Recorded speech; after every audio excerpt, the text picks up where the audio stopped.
দেখো বন্ধুরা, আমি একটা খেলনা নিয়ে চলে এসেছি। দেখো, এটা লেখাও যাবে, আঁকাও যাবে, পড়াশোনাও করা যাবে। তাই তোমাদেরকে দেখাচ্ছি এটা কেমন করে করা যায়।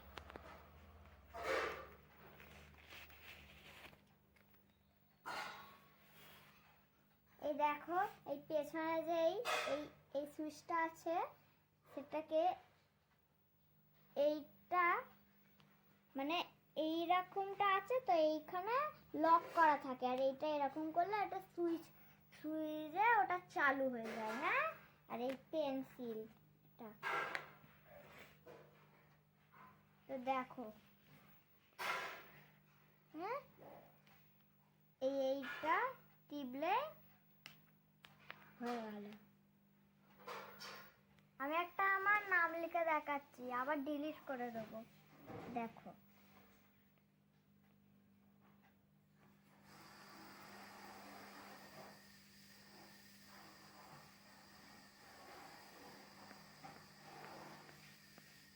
তানিশা। আর দেখো, হয়ে গেল। কেমন হলো কমেন্ট করো, লাইক